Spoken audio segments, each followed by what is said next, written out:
네, 거시기 경제학입니다.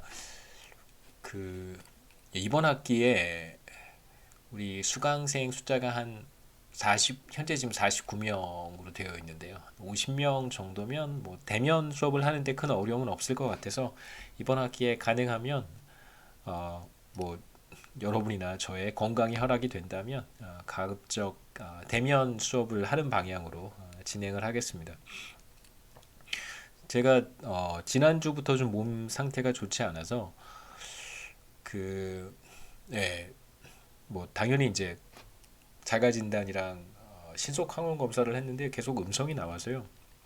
집에서 가족들하고 좀 이렇게 재택격리 비슷하게 뭐 지내고 있습니다. 아직 좀 이렇게 증상이 많이 좋아지진 않아서 대면 수업을 하는 게 이제 여러분들한테 안 좋을 것 같아서 실시간 수업도 계속 이제 제가 뭐 기침도 많이 나오고 중간중간에 잠깐 좀 쉬었다가 해야 될 필요가 있어서 녹화 동영상으로 오늘만 하고요. 다음 주 월요일에는 제 생각에는 괜찮아질 것 같습니다. 그래서 뭐 다음 주 월요일부터 예, 강의실이 결정이 되면 예, 수업을 하면 예, 좋을 것 같습니다. 우리 이번 학기에는 이제 월요일 10시 반, 그 다음에 죄송합니다. 목요일 10시 반 이렇게 수업이 있고요. 제 면담 시간은 화요일 오전, 그 다음에 금요일 점심 예, 오전 10시부터 2시까지인데 이 시간에 뭐 다른 수업이 있거나 어베일러블 하지 않는 학생들은 저한테 이메일로 연락을 하시면 시간을 따로 잡아서 예, 면담을 할 수 있습니다. 제 이메일은 예, 문이고요. 이번 학기 성적은 중간시험 45%, 기말시험 45% 이렇게 생각하고 있고 출석은 뭐 어떤 방식으로 반영할지 우리가 대면 수업을 하기 때문에 가급적 가서 뭐 제가 출석을 부르는 방향으로 예, 뭐 진행을 하도록 하겠습니다.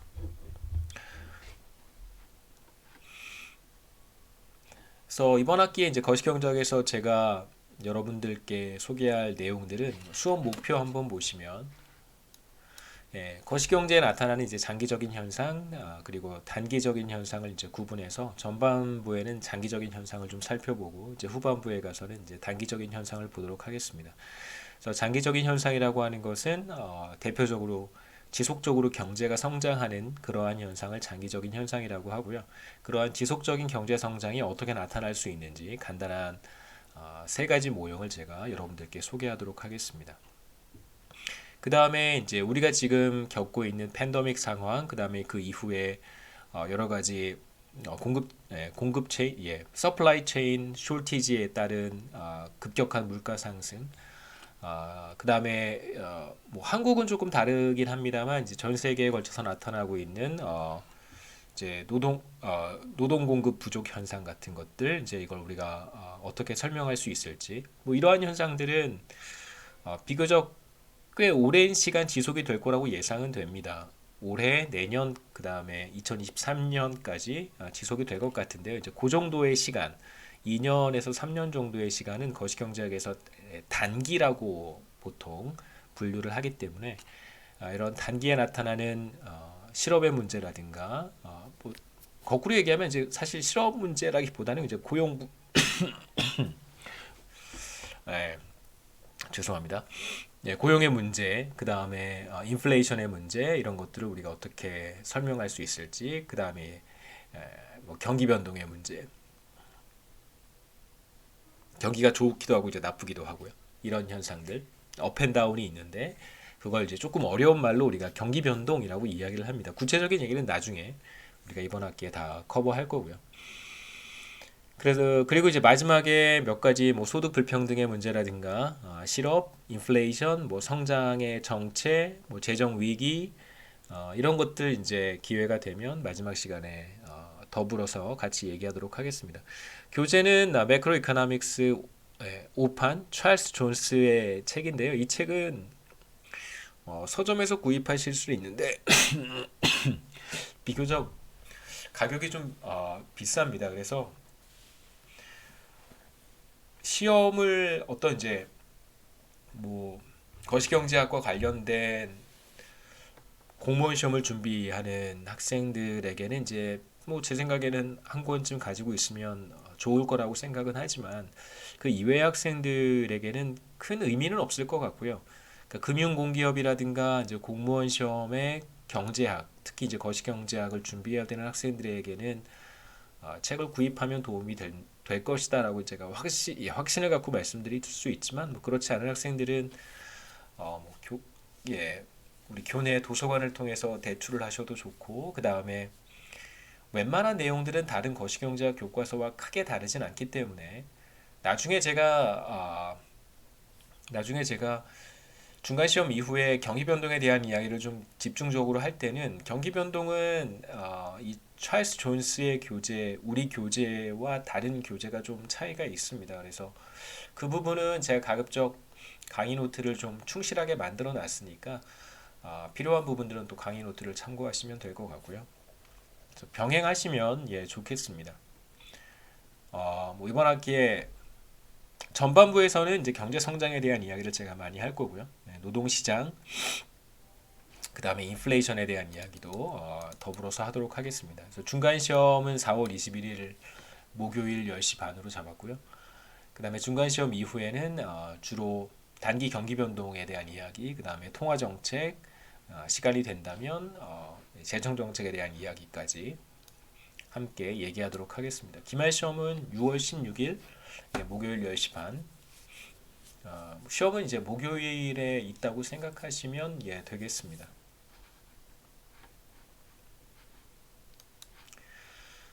오늘은 이제 첫 시간이어서 이제 챕터 1 거시경제학에 대한 간단한 소개만 주로 다루고 다음 시간에 이제 그 다음 챕터로 넘어가도록 하겠습니다. 그래서 거시경제학이란 무엇인가? 거시경제학이 무엇인지를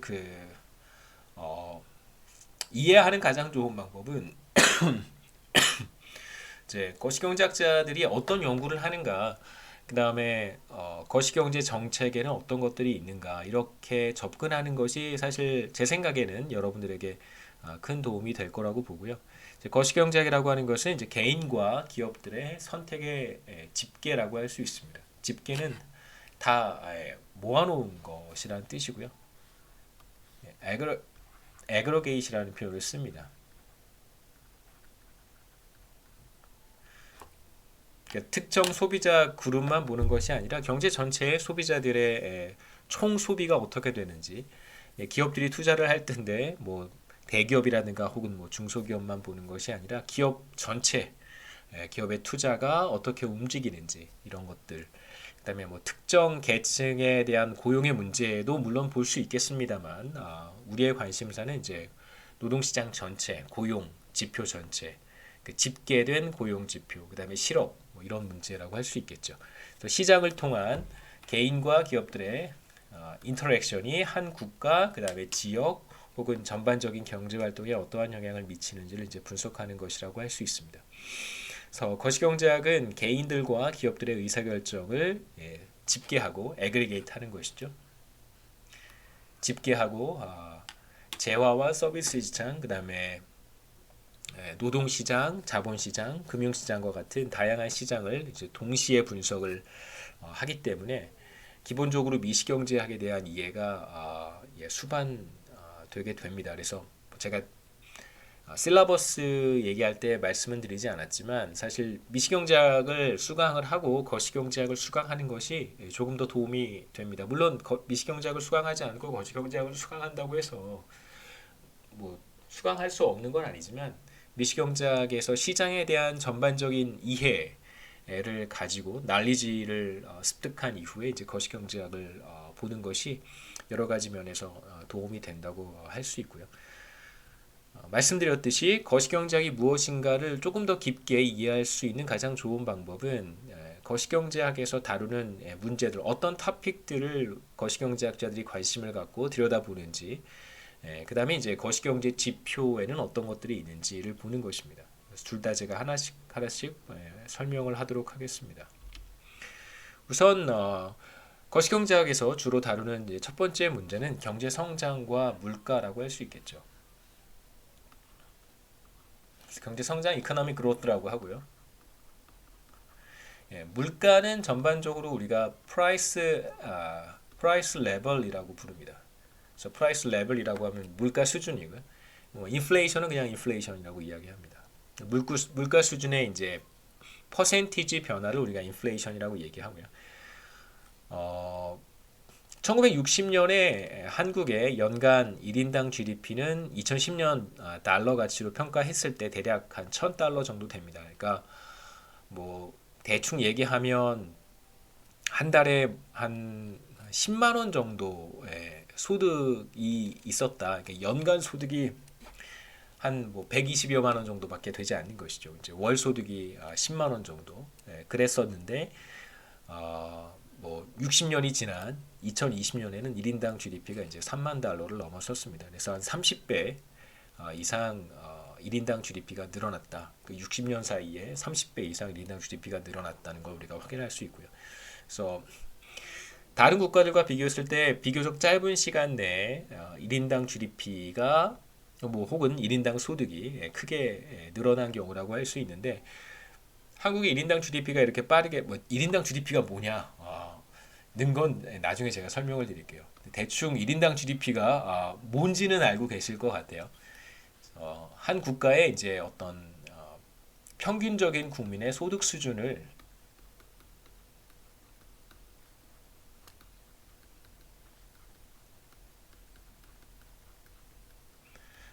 이제 표현할 때 사용하는 지표인데요. 뭐 구체적으로 무엇인지는 제가 나중에 뭐 일장 후반부에 가서 다시 한번 말씀드리도록 하겠습니다.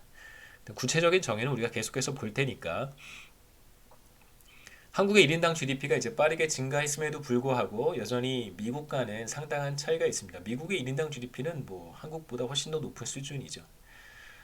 이러한 차이를 보이는 이유는 무엇일까? 그리고 한국과 미국 사이에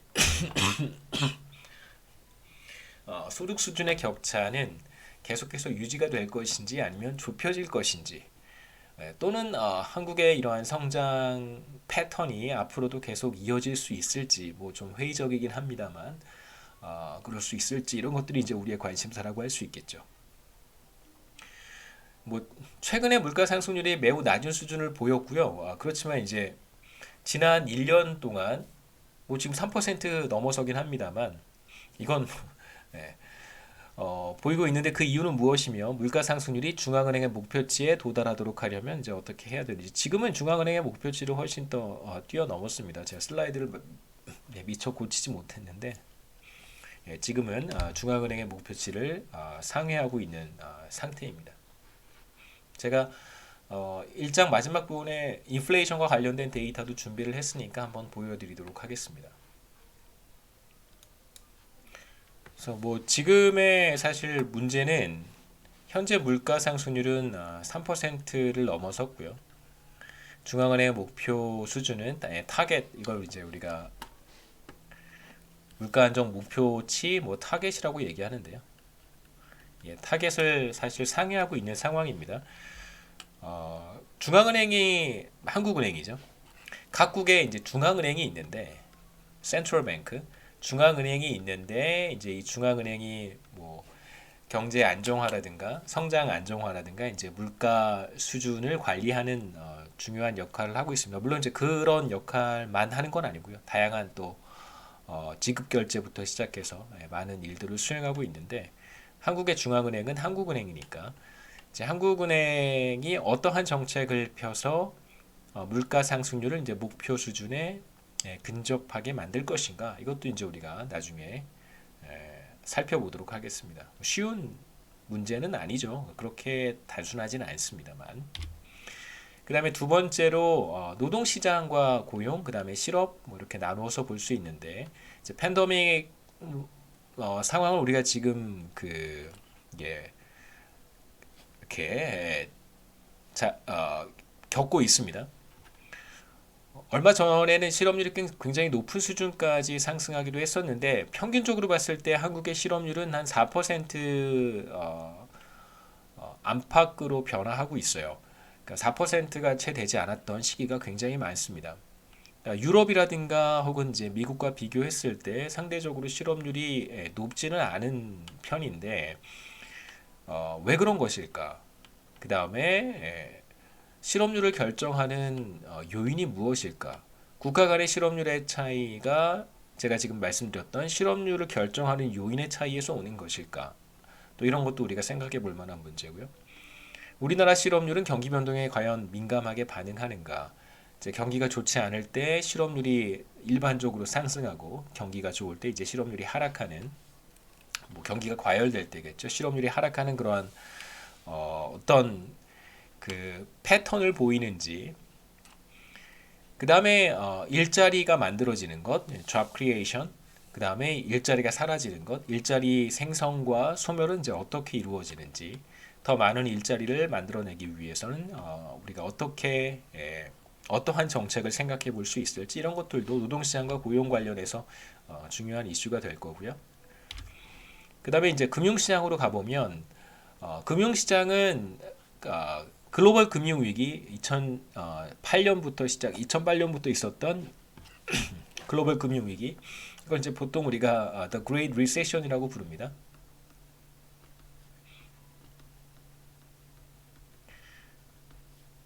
뭐 미국발 글로벌 금융위기라고 이제 보통 우리가 이야기하는 바로 그 경제 위기를 Great Recession이라고 하는데요. 이후에 이제 거시경제학자들이 금융시장의 이런 이제 불안정성에 대한 연구를 많이 했고요. 그래서 이런 불안정성, 이런 불안을 잠재우기 위해서, 안정화하기 위해서는 이제 중앙은행이나 감독 당국이 어떠한 역할을 해야 되는지에 대한 스터디를 꽤 많이 해오고 있습니다. 지금도 이제 계속해서 많이들 연구를 하고 있고요. 금융시장의 다양한 금리는 이제 어떻게 결정이 되는가? 금융시장에는 매우 다양한 금리가 있습니다. 한국만 생각해 보시면, 국내의 경우만 생각해 보시면 중앙은행이 금리 결정을 한다 이런 이야기를 들어보셨을 텐데 중앙은행이 결정하는 이제 기준금리가 있고요. 그 다음에 은행 간 자금 거래, 돈을 빌려주고 이제 빌리기도 하고 은행끼리 빌려주기도 하는데 그런 은행 간 자금 거래에 적용되는 이자율이 또 있는데 그러한 이자율을 우리가 콜금리라고 부르고 그 다음에 뭐 CD 금리라고 하는 것도 있고 뭐 채권 금리, 국채 금리도 있고 회사채 금리도 있고 뭐 굉장히 다양한 금리들이 있습니다. 회사채 금리라고 해도 비교적 신용 등급이 높은 기업들의 금리도 있고 반대로 이제 조금 더 리스크가 있는 그러니까 부도 가능성이 조금 높은 기업들이 발행하는 채권 금리도 또 따로 있고요. 굉장히 다양한 금리들이 있습니다. 이러한 금리들은 어떻게 결정이 되는지, 어떻게 하면 미국 등 기타 여러 국가에서 발생하는 금융위기의 재발을 막을 수 있을지, 이런 게 이제 지난 한 10여 년 동안 특히 금융시장 관련한 연구를 하는 거시경제학자들이 깊이 있게 봤던 내용들이고요. 글로벌 금융위기로 촉발된 미국과 유럽의 경제 침체, Great Recession을 이제 어떻게 우리가 이해할 수 있을지, 우리나라에 어떠한 경로를 통해서 영향을 미치는지, 또 혹은 뭐 지금은 어느 정도 이슈가 좀 누그러지긴 했습니다만 당시에 동시다발적으로 있었던 이슈들이 이제 국가 부도 위기 같은 것이죠, 그렇죠? 국채 위기. 그러니까 국가 신용 등급이 하락하면서 해당 정부가 어떤 국가, 예를 들면 이제 그리스라든가 이제 몇몇 국가들이 있었는데요. 이러한 국가들이 발행하는 이제 국채 금리가 굉장히 높은 수준까지 올라가는 일들이 있었습니다. 그래서 국가가 자금 조달에 어려움을 겪게 되고 뭐 모라토리움 같은 것들을 선언하게 되는 그런 일련의 사건들이 한 10여 년 전쯤 있었는데 그래서 그러한 위기의 경로들을 우리가 또 어떻게 이해할 수 있는지 한국도 IMF 경제 위기라고 하는 것을 한번 겪어봤었기 때문에 이제 유사한 경제 위기가 뭐 지금 계속해서 나오고 있는 여러 가지 이슈 중에 하나가 네. 죄송합니다. 알약을 쓰고 있어서 여러 가지 이슈 중에 하나가 이제 한국의 재정 상태가 국가 재정 상태가 사실 썩 좋은 그 뭐 상황 주관적인 판단입니다만 썩 좋은 상황은 아니고요. 국가 채무가 굉장히 빠른 속도로 늘어났기 때문에 그러한 경우 만일 이제 한국에 비슷한 재정 위기가 발생한다면 발생할 가능성은 언제든지 있는 거니까요. 비슷한 어떤 재정 위기가 발생한다면 한국 경제가 어떠한 경로를 통해서 어느 정도의 위기를 겪게 될까? 뭐 이런 것들도 우리가 한번 생각해 볼 수 있겠죠. 국제 경제 환율은 이제 우리가 이번 학기 거시경제학에서 다루지는 않을 텐데 관심 있는 학생들은 나중에 국제금융론 수업을 들으시면 큰 도움을 받으실 수 있을 거라고 생각합니다. 이제 환율은 다른 경제 변수들과 이제 어떤 관계를 갖고 있는지, 그 다음에 외환 시장의 불안 요소들이 좀 있는데 이러한 요인들은 한국 경제 전반에 어떤 영향을 미치게 되는 것인지, 어떤 경로를 통해서 어느 정도의 영향을 미치는지. 그 다음에 국제무역 관련해서는 무역수지 불균형은 왜 초래가 되는지, 그러니까 수출보다 수입이 많다면 무역수지 흑자가 지속이 되는 것이고 반대로 수입이 수출보다 많다면 이제 무역수지 적자가 지속이 되는 것인데 이런 이제 불균형이 지속되는 경우들이 있단 말이에요. 그렇다면 이러한 불균형은 왜 초래가 되고 왜 지속이 되는 것인지, 이게 지속이 되는 것이 과연 좋은 것인지 아니면 해소해야 되는 것인지, 무역수지 흑자가 지속되는 것은 과연 좋은 것인지 제가 데이터를 한번 보여드리겠습니다만 IMF 경제 위기 이후에 이제 한국 경제는 지속적으로 무역수지 흑자를 겪고 있는데 과연 이것이 지속되는 것이 긍정적인 측면만 있는 것인지, 그 다음에 뭐 중국의 위안화 절상 혹은 절하 이런 이슈들은 이제 계속해서 한국 경제의 중요한 이슈라고 할 수 있습니다. 한국 경제에 어떤 영향을 미치게 될지. 정부의 정책과 관련해서 경기가 호황과 불황, 경기가 호황이라고 하는 것은 이제 우리가 보통 붐이라고 얘기를 하고요.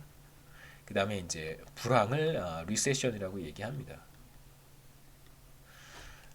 경제가 이제 과열되는 걸 보통 우리가 호황이라고 얘기하는데, 호황이라고 하면 이제 좋다는 의미가 좀 내포가 되어 있어요. 그런데 경기 변동 관점에서 보면 우리가 중립적으로 살펴본다면 이제 호황이라고 생각하는 것보다는 그냥 경기가 과열된다라고 얘기하는 것이 조금 더 중립적이라고 생각합니다. 조금 네거티브한 의미가 있게 들릴 수도 있겠지만 이더 웨이 어느 쪽으로 가든 이게 뭐 경기가 과열되면 좋은 거고 경기가 침체되면 나쁜 것이다.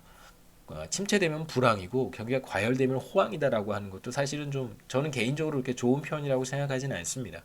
그래서 경제가 과열되거나 혹은 경제가 침체되는 이러한 현상들이 반복적으로 일어나는데 이러한 붐 리세션을 왔다 갔다 하는 걸 이제 우리가 경기 변동이라고 하고요. 이런 경기 변동 과정에서 정부는 어떤 역할을 수행해야 될까? 여기서 정부라고 하면 이건 행정부를 의미하기도 하고 동시에 이제 중앙은행을 의미하기도 합니다. 그래서 제가 정부라고 하면 여기에는 행정부와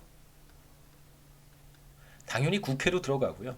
중앙은행을 모두 다 포함하는 의미입니다. 그래서 거시경제 정책이라고 하는 것은 크게 행정부나 국회가 수행하는 재정 정책이 있고, 국회죠. 예. 그래서 재정 정책이 있고, 재정 한글이 틀리죠. 예.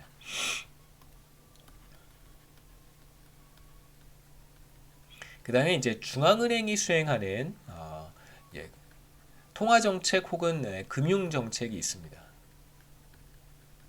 또 조금 더 확장해서 통화금융정책이라고 하기도 하는데요. 저는 사실 통화정책이라고만 얘기하기도 합니다. 영어로는 행정부와 국회가 수행하는 정책을 fiscal policy라고 하고 재정정책이고요. 그 다음에 중앙은행이 수행하는 통화정책을 monetary policy라고 합니다.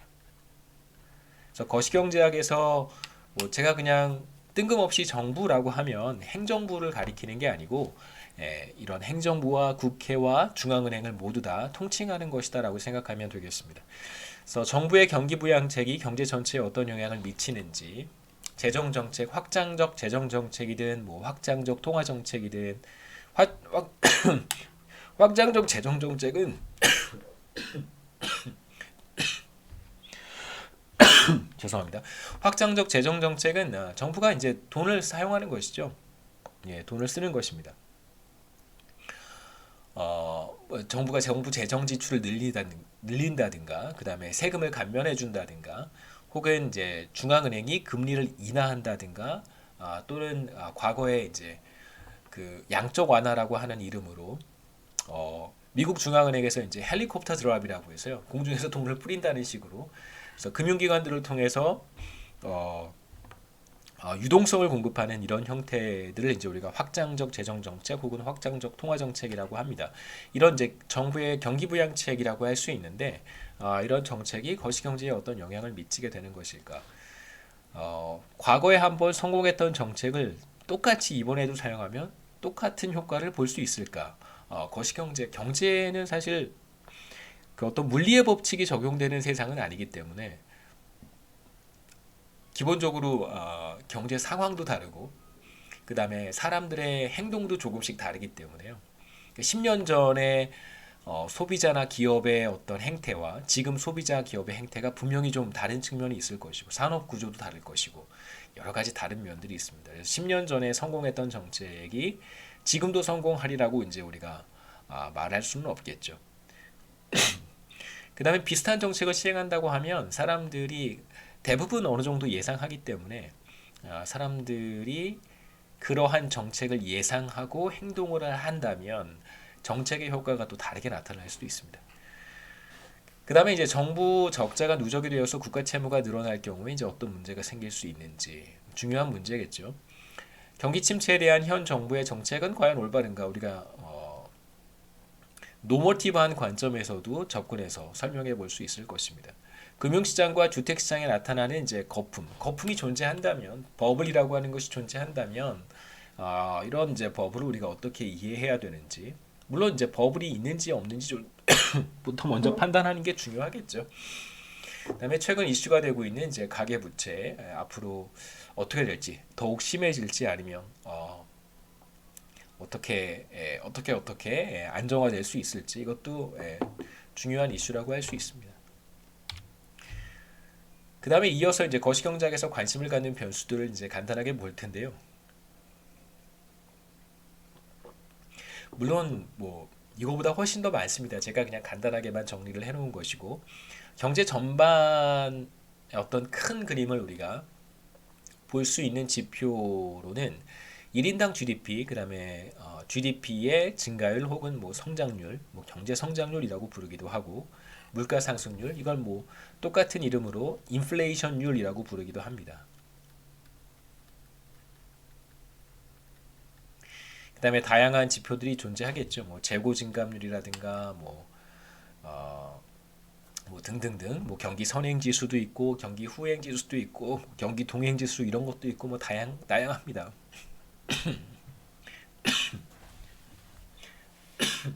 그 다음에 금융시장과 관련해서는 말씀드렸던 것처럼 아까 다양한 금리가 있고요. 그 다음에 위험 프리미엄이라고 하는 것도 우리가 관심을 갖고 살펴봅니다. 그리고 우리가 나중에 이제 볼 거예요. 주가 지수 뭐 이런 것들도 중요한 지표가 되겠죠. 위험 프리미엄이라고 하는 것은 뭐 딱 하나 정해져 있는 것은 아니고, 물론 이제 대표적인 위험 프리미엄이라고 하는 것이 있기는 있어요. 이거 이제 그러니까 뭐 위험 프리미엄은 다양하게 정의해서 다양하게 우리가 계산할 수 있는데, 위험 프리미엄을 일반적으로 이렇게 정의한다라고 하는 게 있습니다.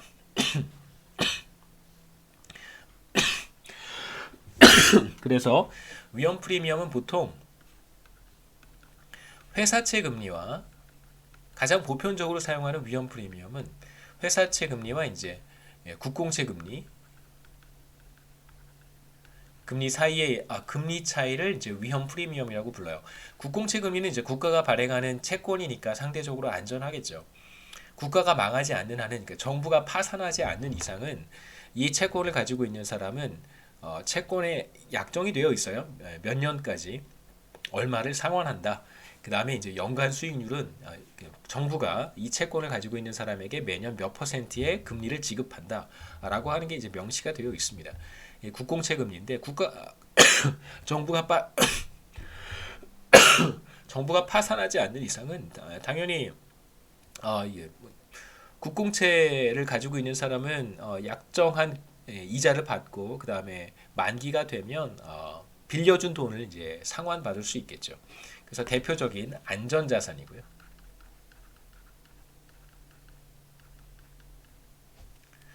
반대로 이제 회사채라고 하는 것은 회사가 자금 조달을 위해서 발행하는 거란 말이에요. 회사는 뭐 자금을 조달하기 위해서 주식을 발행할 수도 있고 채권을 발행할 수도 있습니다.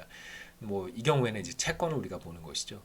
회사가 채권을 발행을 해서 자금 조달을 해요. 이건 이제 자본시장에서 채권을 발행하면 누군가 그 채권을 구입할 것이고 채권을 구입한 사람은 회사에게 그 채권에 표시된 금액만큼을 빌려주는 것입니다.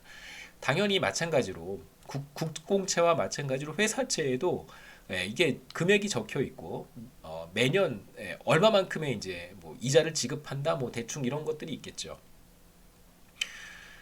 그런데 이제 회사는 국가와 다르게 부도가 날 가능성이 훨씬 높습니다. 그렇기 때문에 어떤 회사가 채권을 발행하면서 국채 금리만큼만 주겠다 그러면 사람들이 왜 그 회사의 채권을 사려고 하겠어요? 당연히 국채를 구입하겠죠. 그러니까 채권을 발행해서 시장에 소진시키려면 회사는 비교적 높은 이자율을 시장에 약속을 해야 되겠죠. 그래야 사람들은 그 회사가 발행하는 채권을 구입하려고 할 거예요. 다시 말하면 그 회사의 채권을 구입한다는 것은 그 회사에게 돈을 빌려준다는 뜻이죠. 당연히 회사채 금리는 국공채 금리보다 더 높습니다.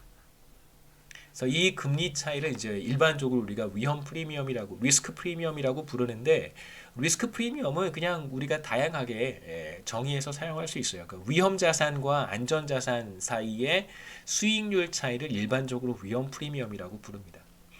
그 다음에 외환시장에서 우리가 빈번하게 관찰할 수 있는 지표는 이제 환율이라든가 경상수지 정도 뭐 이런 것들이고요. 그 다음에 그 이외에 뭐 무수히 많은 경제 지표들이 있죠.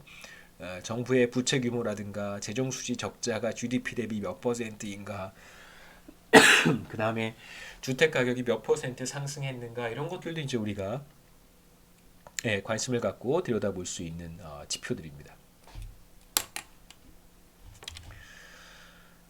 거시경제학자들은 그렇다면 어떻게 거시경제학을 연구하는가? 간단하게 제가 설명을 드릴 텐데요. 여러분들이 거시경제학자들은 아니기 때문에 그냥 이런 식으로 스터디를 하는구나 정도만 알고 계시면 좋을 것 같고요. 어떤 부분을 중요하게 생각하고 뭘 위해서 이러한 작업들을 하는지 그렇게 생각해 보시면 되겠죠. 우선 첫 번째로 데이터를 통해서 어떤 정형화된 사실, stylized fact라고 하는데 정형화된 사실을 이제 찾아냅니다. 데이터를 들여다보고 여러 가지 데이터를 비교하고 분석하다 보면 사람들의 어떤 행동의 패턴을 우리가 관찰할 수 있고 주요 지표들 사이에 어떤 체계적인 관계를 어렵지 않게 찾아낼 수 있습니다. 예를 들면 경제가 과열되는 상황에서 소비가 늘어난다든가 혹은 실업률이 하락한다든가 고용이 늘어난다든가 뭐 이런 현상들을 우리가 아주 잘 확인할 수 있습니다. 그래서 이런 정형화된 사실을 설명할 수 있는 이론을 만들어낸다든가 뭐 조금 더 나아가서 모형을 만들어낼 수 있겠죠. 굉장히 많은 거시경제 모형이 있습니다. 어떤 분들은 굉장히 많은 모형이 millions of model이라는 표현을 쓸 정도로 굉장히 많은 모형들이 있습니다. 그래서 실제로 설명하고 싶은 것들을 잘 설명할 수 있는 이제 모형을 채택한다든가 모형을 조금 변형한다든가 기존에 있는 모형을 그대로 사용하는 방법을 생각해 볼 수 있죠. 세 번째는 이제 경제 이론이나 경제 모형이 현실을 잘 설명하는지를 테스트해 보는 거예요. 물론 경제 이론이나 경제 모형을 잘 디자인하거나 잘 변형하면 우리가 첫 번째 확인한 팩트를 잘 설명하도록 할 수도 있습니다. 그래서 잘 설명하는지 테스트를 해서 이 테스트가 끝나면 이 테스트를 잘 통과한다면 이제 앞으로 벌어질 일들을 우리가 예측하는데 이러한 모형을 사용할 수 있겠죠. 그래서 정책의 효과, 만약에 지금까지 팬데믹 상황에서 한국 경제를 잘 묘사할 수 있는 팬데믹 상황이 여러 가지 팩트 파인딩을 하는 것이죠. 팬데믹 상황에서 거시경제가 어떠한 모습을 보였는지를 쭉 정리를 하고 그다음에 이제 이러한 팬데믹 상황에서의 이런 행태들을 잘 설명할 수 있는 모형을 만들고 그다음에 그 모형이 현실을 잘 설명한다고 판단이 된다면 그럼 이제 앞으로 벌어질 일들 무슨 일들이 벌어질지 모르겠습니다만 이런 일들이 벌어진다라고 했을 때 혹은 이제 확진자 숫자가 지금보다 훨씬 더 많이 늘어나서 노동 시장에 참여하는 사람들의 숫자가 현격히 줄어든다면 그래서 노동 공급 부족 현상이 나타난다면 그렇다면 어떻게 될까? 어떤 정책을 쓰는 것이 좋을까? 이제 이런 것들을 한번 우리가 실험해 볼 수 있다는 뜻입니다. 그래서 정책의 효과를 미리 분석해 보거나 혹은 앞으로 미래의 GDP를 전망하거나 미래의 실업률이라든가 물가 상승률을 전망하는 데 이용할 수 있을 것입니다. 중앙은행의 경우에 이제 이런 비슷한 그 작업들을 많이 하는데요. 중앙은행은 이제 금리를 통해서 경기 변동을 조절을 하고 물가를 안정화시킵니다. 그래서 이번에 지난주죠. 지난주에 한국은행이 기준금리를 인상하지 않고 1.25%에서 동결을 했습니다.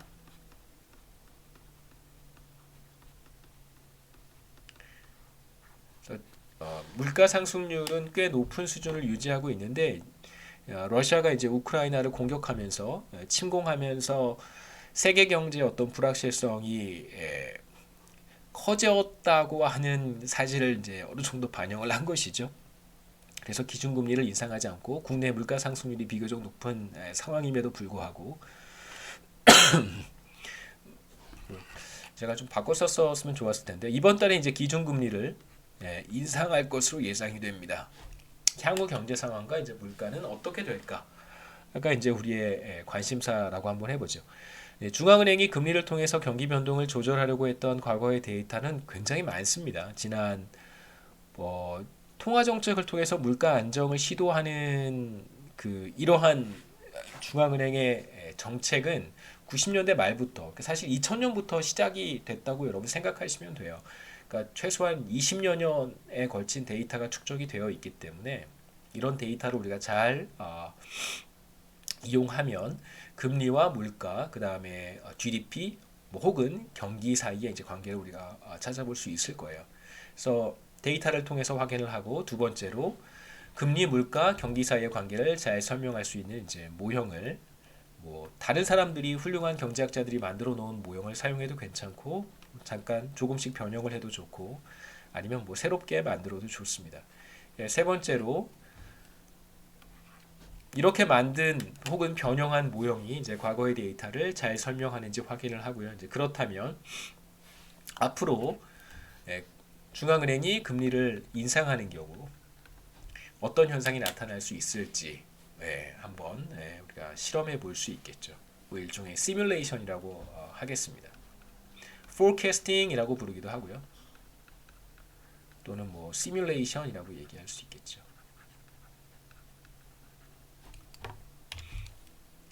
그래서 이번 학기에 이제 우리는 어떻게 거시경제학을 공부할 것인가?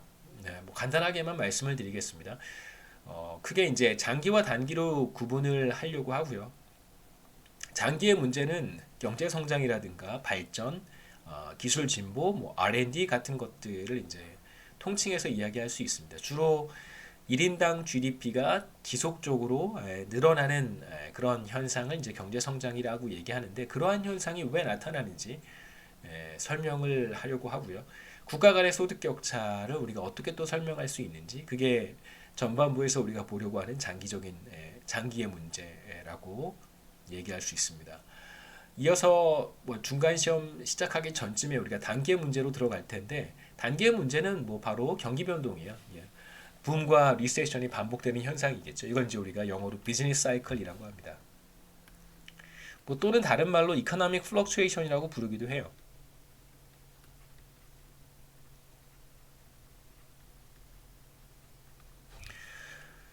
그래서 이런 단기에 나타나는 다양한 현상들이 있는데 경기 변동 과정에서 나타나는 현상들이 있는데 실업률이 변한다든가 그 다음에 물가 상승률이 변동한다든가 지금 우리가 겪고 있는 지난 2년 동안 우리가 겪어왔고 또 앞으로 어떻게 될지 궁금해하는 많은 사람들이 궁금해하는 과정이라고 볼 수 있겠죠.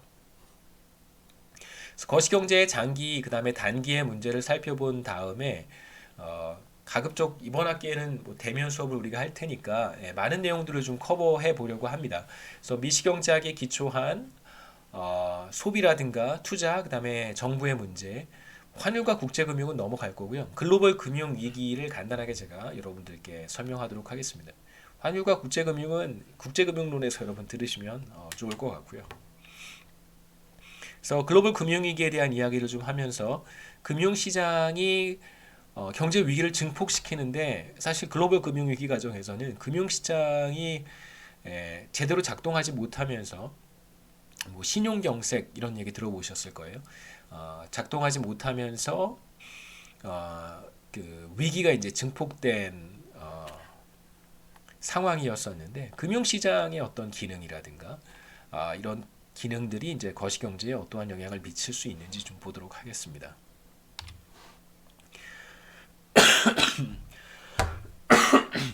남은 세 장의 슬라이드에서는 제가 간단하게 세 가지 그림을 준비를 했는데 첫 번째 그림은 이제 지난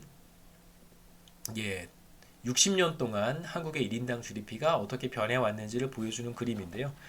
말씀드렸듯이 대략 $1,000 수준이었었는데요. 1960년에는 이제 2020년 데이터까지 있습니다. 2020년에 이제 $30,000를 넘어섰고요.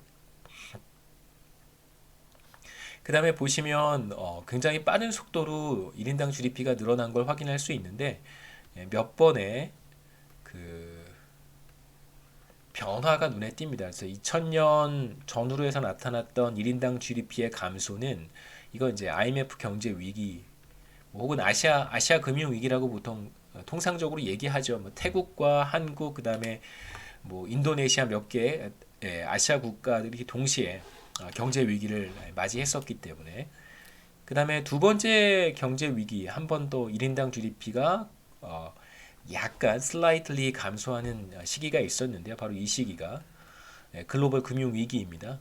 Great Recession.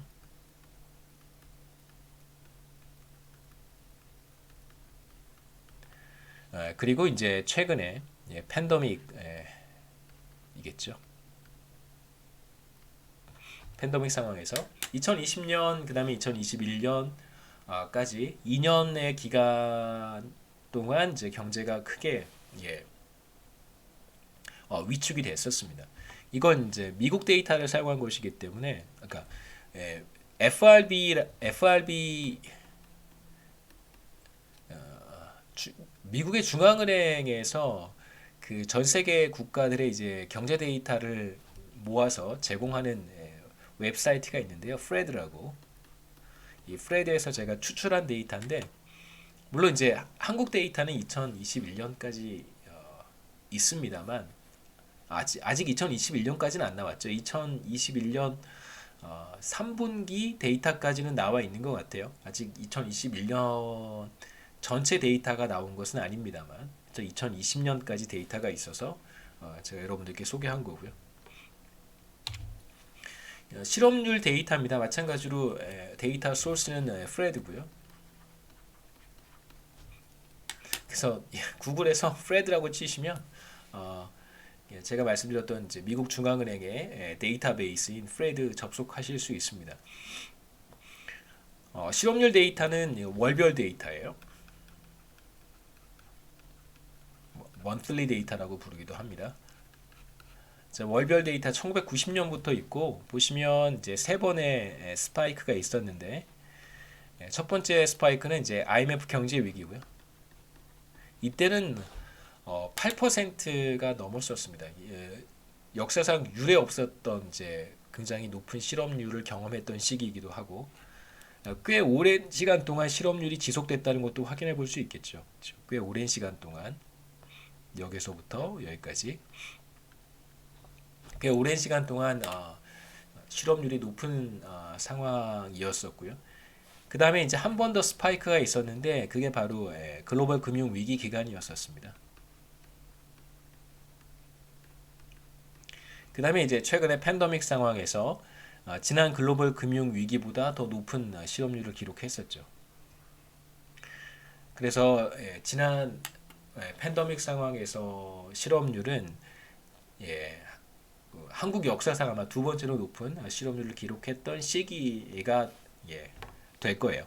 그래서 전반적으로 경제 상황이 좋지 못할 때 IMF 경제 위기라든가 그 다음에 글로벌 금융 위기, 그 다음에 팬데믹 상황에서 높은 실업률을 보이는 걸 우리가 확인할 수 있는데 어떤 이제 메이저 경제 위기 상황에서는 이런 패턴이 뚜렷하게 나타나지만 나중에 제가 조금 더 다른 데이터를 보여드릴 텐데요. 그럴 때 그 데이터는 그러니까 뭐 메이저한 그 커다란 경제 위기 상황에서는 대체로 실업률이 크게 상승하는 것은 맞습니다만 뭐 우리가 뭐 커다란 경제 위기가 아니더라도 이렇게 뭐 2, 3년 간격으로 이제 조그마한 충격이 거시경제에 오게 되면 GDP가 떨어지는 일들이 발생하는데 그런 상황에서 실업률이 꼭 그렇게 상승하는 패턴을 이제 보이는 것은 아닙니다. 뭐 그 얘기는 나중에 또 제가 기회가 되면 할 거고요. 물가 상승률 이제 중요한 지표죠. 물가 상승률은 소비자 물가 지수라고 하는 것을 사용을 해서 계산을 한 것입니다. 나중에 이것도 제가 비교적 상세하게 설명을 드릴 텐데요. 뭐 과거의 데이터는 워낙 물가 상승률이 높았던 시기들이 많아서 1차 오일 쇼크고요. 30%의 물가 상승률을 기록했던 시기는 1차 오일 쇼크, 2차 오일 쇼크입니다. 그다음에 이제 1990년 넘어서면서부터는 이제 물가가 대략 이제 10% 아래로 상당히 크게 이제 안정화가 되고 2000년 넘어서부터는 물가 상승률이 이제 5% 밑으로 떨어지게 돼요. 그래서 글로벌 금융 위기 상황에서 한번 이제 물가 상승 이때 이제 유가가 굉장히 큰 영향을 미쳤었기 때문에 물가 상승률이 좀 높았고요. 그 이후에는 대체로 물가 상승률이 굉장히 낮은 수준을 유지하다가 이제 팬데믹 상황에서 뭐 유럽이나 미국은 사실 더 높은 물가 상승률을 기록하고 있는데 그나마 이제 한국은 조금 다른 패턴을 따라가고 있습니다만 그래도 역사적으로 봤을 때 지난 10년, 지난 20년 데이터와 비교해 봤을 때는 이제 물가 상승률이 상승하는 패턴으로 가고 있다. 제가 지금 여기 화살표에 표시한 것처럼 물가 상승률이 이렇게 큰 트렌드를 한번 생각해 볼 수 있을 거예요. 물가 상승률의 인플레이션율의 트렌드를 생각해 보면 대체로 이런 시기를 지나서 물가 상승률이 하락하다가 최근 팬데믹 상황 들어가면서 이제 다시 어느 정도 상승하는 패턴을 따라간다는 걸 이제 우리가 생각해 볼 수 있겠죠. 마지막으로 한국의 순수출인데요. 그러니까 수출 규모에서 수입 규모를 차감한 다음에 이것을 이제 경제 전체의 GDP로 나눈 것입니다. 그래서 순수출이겠죠. 수출 마이너스 수입을 순수출이라고 하고 이것을 제가 GDP로 나누어서 GDP 대비 몇 퍼센트나 되는지 퍼센트로 표현한 것입니다.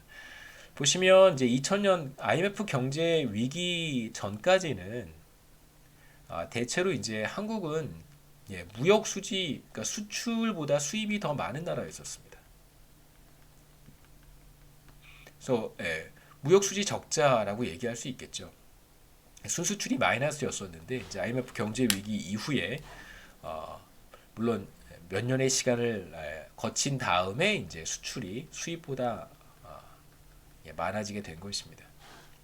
그래서 지금 뭐 대략 수출 마이너스 수입이 전체 GDP 순수출이 전체 GDP에서 차지하는 비중은 한 이제 5% 정도 된다고 볼 수 있고요.